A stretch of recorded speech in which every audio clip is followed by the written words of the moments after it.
আসসালামু আলাইকুম দর্শক, welcome to my new another blog. তো কেমন আছো তোমরা?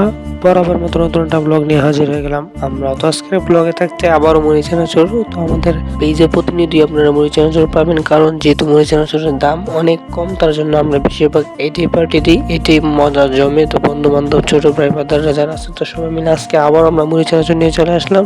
তো আমার বড় ভাই সব কাজ করতেছে, ওনার হাতে ঝালমুড়ি নাকি অনেক মজা, তার জন্য আমরা প্রতিদিনই ওনার হাতে ঝালমুড়ি খাই। তো প্রথম দিল ম্যাগি মশলা, তারপর টেস্টি সল দিতেছে।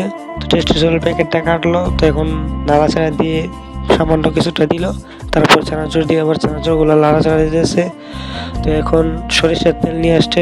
তো শুনলাম সরিষার তেল দিলে নাকি অনেক মজা হয়, তার জন্য। বাট আর কিছুই না, আমাদের মুড়ি চলে আসছে। তো উপর থেকে নাইম ভাই মুড়ি ডালতেছে। তো মুড়িগুলো হয়তো অনেক বেশি হয়ে গেছে, তার জন্য চানাচুর কম দেখাচ্ছে। তো ব্যাপার না, আমরা আবারও টাকা নিয়ে পাঠিয়ে দিয়েছি চানাচুর নিয়ে আসতে।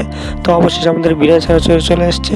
তো এক এক করে সবগুলো বিনা চানাচুরি দেওয়া শেষ, মোটামুটি প্রায় শেষ। তো বাকি একটা ছিল, তো এটাও দেওয়া শেষ। তো অবশেষে আমাদের চানাচুর দেওয়া শেষ। তো এখন লাড়া দিবে। তো তারপর সবাই বলতেছে আরও নাকি টেস্টি সল দেওয়া দরকার। তো টেস্টি সল আরও দিল, ম্যাগি মশলাও কাটতেছে, আরেকটা ম্যাগি মশলাও দিতেছে।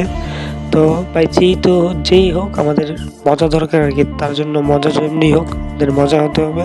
তো তারপর আবারও একটা লাড়াটাড়া দিয়ে দেন লাড়াটাড়া দিতেছে আবার দিয়ে নাইমকে দিয়েছিলাম যে ক্যামেরাটা ভিডিও করতে। তো ও কি ভিডিও করছে ভাই, আমি কিছুই বুঝি নাই, কি প্রো লেভেলে ভিডিও করছে। তো তারপর ওর হাত থেকে মোবাইলটা আমি নিয়ে সামান্য একটু ভিডিও করলাম, সকলের ফেসটা একটু রিভিউ করে দিলাম। তো আজকে এই পর্যন্তই থাক। তো সবাই কেমন আছেন, আর সকলের ভয়েসটা একটু শুনেন, আশা করি ভালোই লাগবে। জিয়াদ, ওই জিয়াদ, না বললেই নয়,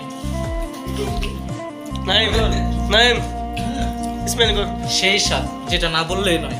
তো দর্শক, আজকে আমাদের এই ভিডিওটা কেমন লাগলো, আশা করি আপনার কাছে ভালোই লাগলো। যদি ভালোই লাগে থাকে তাহলে ফটাফট লাইক, কমেন্ট, শেয়ার, সাবস্ক্রাইব করে আমাদের পাশেই থাকুন। আর যদি আমাদের পেজে নতুন হয়ে থাকেন তাহলে আমাদের পেজটাকে ফলো করে রাখুন। আল্লাহ হাফেজ।